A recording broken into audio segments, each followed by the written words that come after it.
आप पिछली सरकार के दौरान बार बार जो पेपर लीक होते थे ना, पेपर लीक से लगातार परेशान रहे हैं।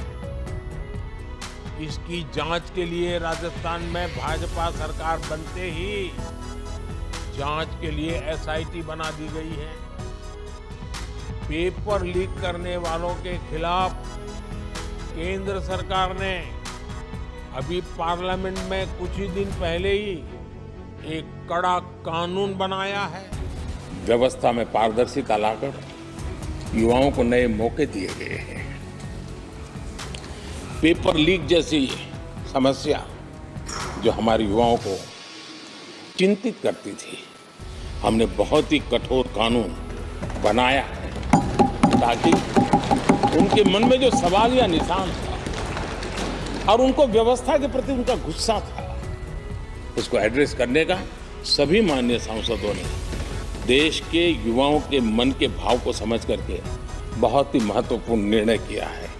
5 मई 2024 को नेट की परीक्षा हुई और इस दौरान जैसे ही पेपर लीक की बात सामने आई तो हड़कंप मच गया। इस मामले में अभ्यर्थी, परिजन और सेटलर तक की गिरफ्तारी हो चुकी है और पूछताछ के बाद अलग अलग खुलासे भी अभी भी हो रहे हैं। अभी नेट पर जांच की बात थमी भी नहीं थी कि अचानक से एक दूसरा एग्जाम रद्द कर दिया गया।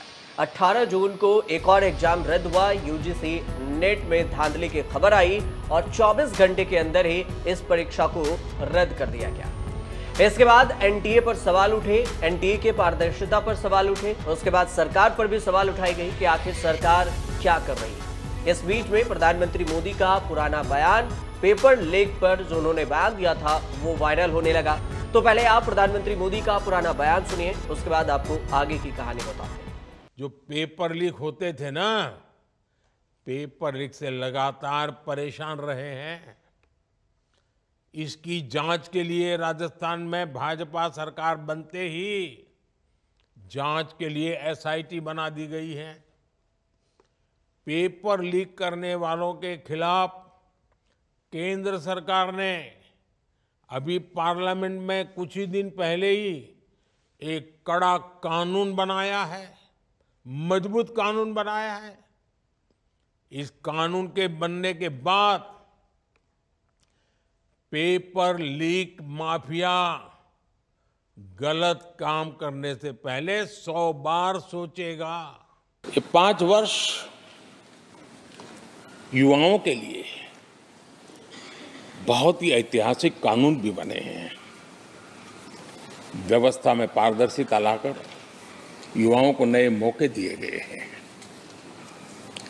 पेपर लीक जैसी समस्या जो हमारे युवाओं को चिंतित करती थी, हमने बहुत ही कठोर कानून बनाया है ताकि उनके मन में जो सवाल या निशान था और उनको व्यवस्था के प्रति उनका गुस्सा था, उसको एड्रेस करने का सभी माननीय सांसदों ने देश के युवाओं के मन के भाव को समझ करके बहुत ही महत्वपूर्ण निर्णय किया है।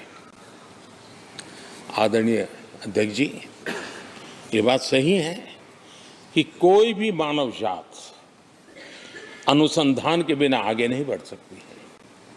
उसको नित्य परिवर्तन के लिए अनुसंधान अनिवार्य होते हैं और मानव जात का लाखों साल का इतिहास गवाह है कि हर काल में अनुसंधान होते रहे हैं, जीवन बढ़ता चला गया है, जीवन का विस्तार होता गया है। इस सदन ने विधिवत रूप से कानूनी व्यवस्था खड़ी करके अनुसंधान को प्रोत्साहन देने का बहुत बड़ा काम किया है।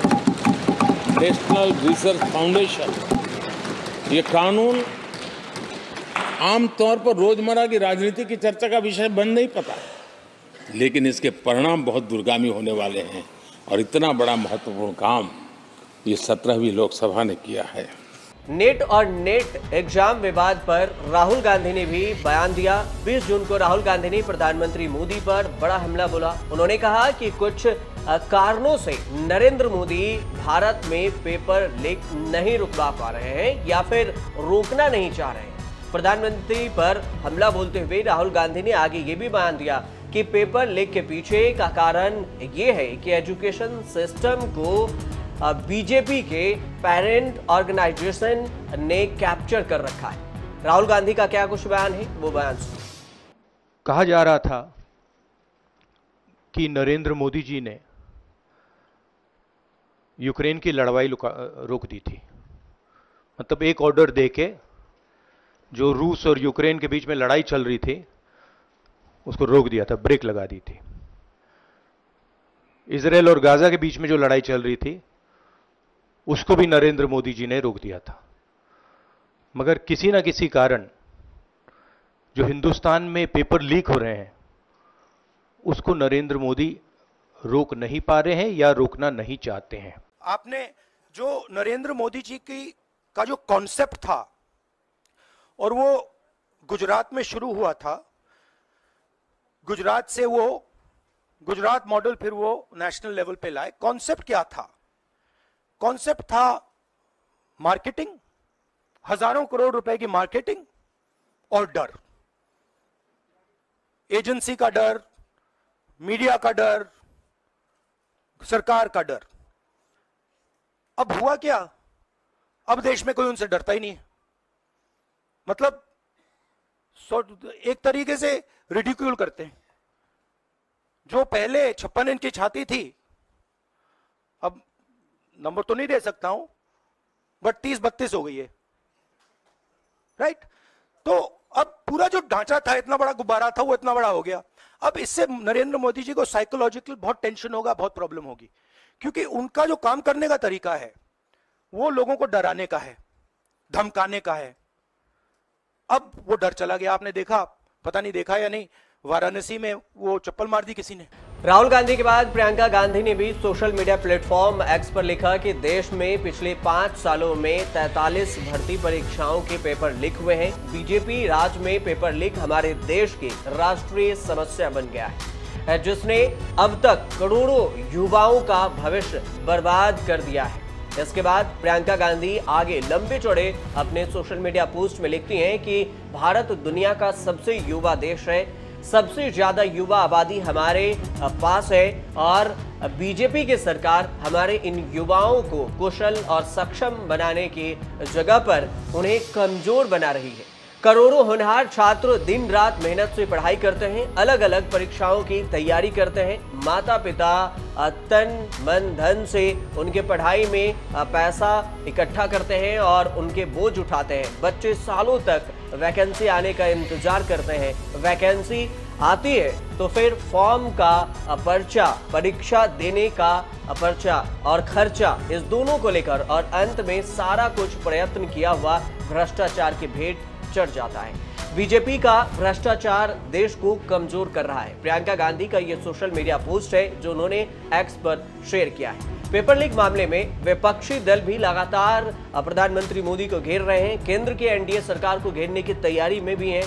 अब विपक्षी दलों की योजना ये भी है कि पेपर लीक के मुद्दे को संसद से सड़क तक भी उठाया जाए। 24 जून से संसद सत्र प्रारंभ हो रहा है और विपक्षी सांसदों की तरफ से पेपर लीक मामले को लेकर भी हंगामा होना तय माना जा रहा है। कांग्रेस पार्टी हो या फिर आम आदमी पार्टी, समाजवादी पार्टी और टीएमसी समेत कई विपक्षी दलों के नेता संसद में हंगामे की वजह भी तलाश रहे थे और इस बीच में यूजीसी नेट और नीट परीक्षा में धांधली की खबर उनके लिए एक मुद्दा भी बन गया है, जो कि संसद में उठने की आशंका भी जताई जा रही है। फिलहाल अब देखते रहिए न्यूज़ तक।